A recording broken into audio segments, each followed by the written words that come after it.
You keep choosing the same type of person, different face, different name, but somehow the energy feels identical. The way they pull back right when you lean in. The way they make you feel like you're too much or not enough.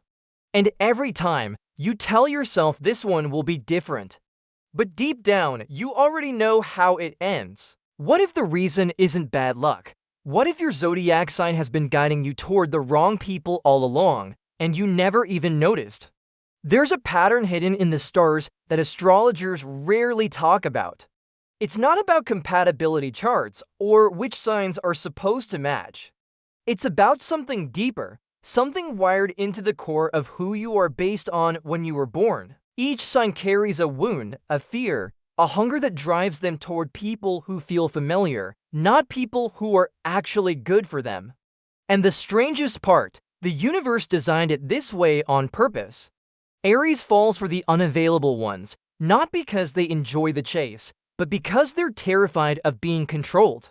The second someone is fully present, fully committed, Aries feels trapped. So they pick people who keep them at arm's length, people who make them fight for attention. It feels like passion, but it's really just fear dressed up as excitement. Ancient astrologers said Aries was ruled by Mars, the god of war, and that every Aries is subconsciously searching for a battle to prove they're worthy.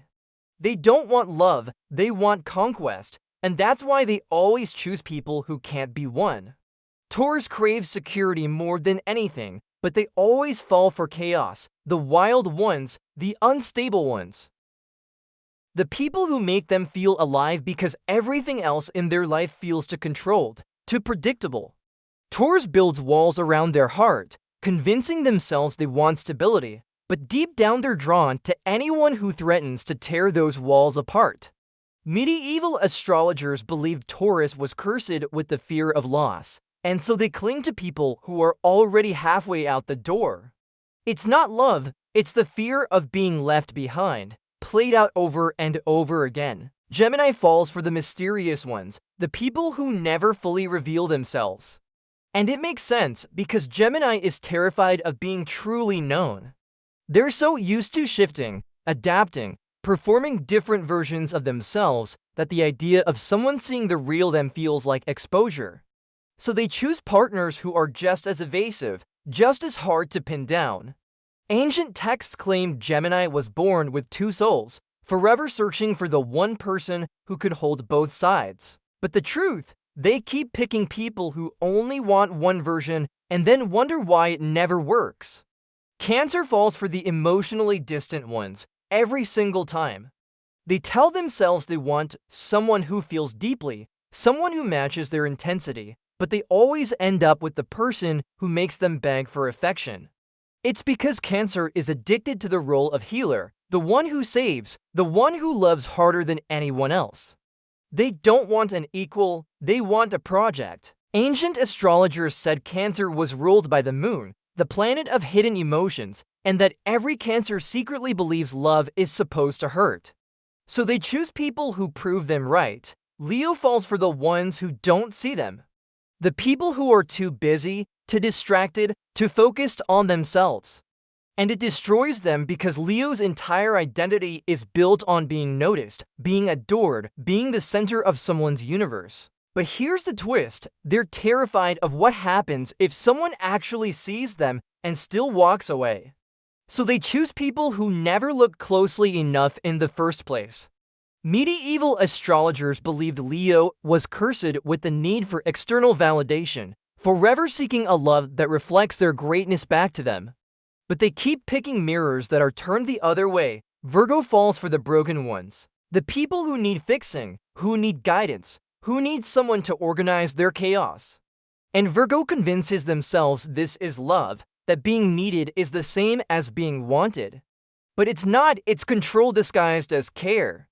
Virgo is so afraid of being imperfect, of being the one who needs help, that they seek out people who make them feel useful, essential, irreplaceable. Ancient texts said Virgo was the sign of service, but they never mentioned the trap.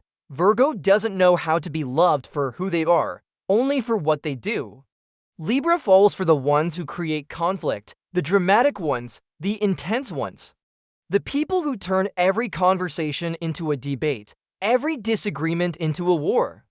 And it's confusing because Libra is supposed to crave harmony, supposed to be the peacemaker. But the truth is, Libra is terrified of boredom, terrified of being stuck in a relationship that feels flat. So they choose chaos and then exhaust themselves trying to balance it. Medieval astrologers said Libra was ruled by Venus, the planet of love, but also of illusion. Libra doesn't fall for people. They fall for the idea of people, and then spend years trying to make the reality match the fantasy. Scorpio falls for the ones who withhold, the guarded ones, the ones who keep secrets, who never fully open up, who make Scorpio feel like they have to dig for the truth. And Scorpio loves it because it feels like intimacy, but it's not, it's obsession. Scorpio is so afraid of surface-level connection that they mistake emotional unavailability for depth.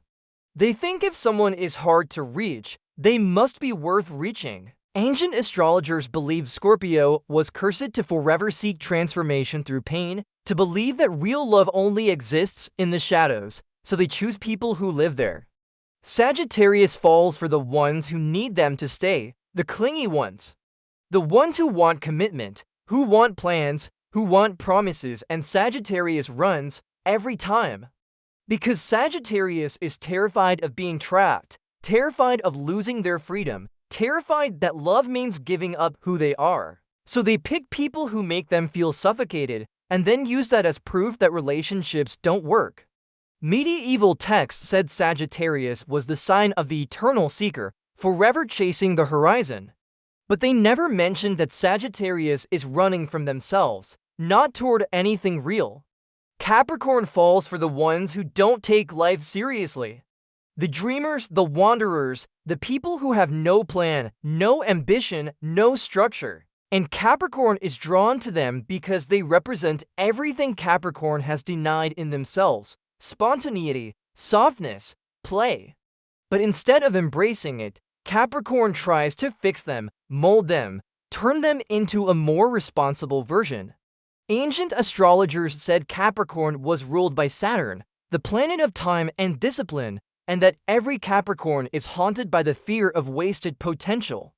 So they choose people they can't respect, and then resent them for it. Aquarius falls for the ones who want them to be someone else. The traditional ones, the conventional ones. The people who want a normal relationship, a predictable partner, someone who fits into their world. And Aquarius, despite being the rebel, keeps trying to make it work. Because deep down, Aquarius is terrified of being too different, too strange, too much. So they pick people who confirm that fear, who make them feel like they have to shrink. Ancient texts said Aquarius was the sign of the outcast, forever misunderstood. But the real curse, Aquarius keeps choosing people who refuse to understand them. Pisces falls for everyone, that's the problem. Pisces sees potential in every person, believes in the best version of everyone, and ignores every single red flag because they think love is supposed to be unconditional, but it's not love, it's escapism. Pisces is so afraid of reality, so afraid of seeing people as they truly are, that they create fantasies and then suffer when those fantasies collapse. Medieval astrologers said Pisces was ruled by Neptune, the planet of illusion and dreams, and that every Pisces is doomed to confuse longing with love. They don't fall for the wrong people, they fall for who they imagine people could be. So why do you keep falling for the wrong zodiac sign? Because you're not choosing based on compatibility. You're choosing based on what your sign is afraid of, what it's trying to prove, what it's been conditioned to believe love is supposed to feel like. And until you see that pattern, until you recognize the wound your sign has been protecting, you'll keep attracting the same energy in different bodies. The stars didn't lie to you. You just never learned how to read them correctly. O Claude Pod Cometer Eros, confire sempre as respostas.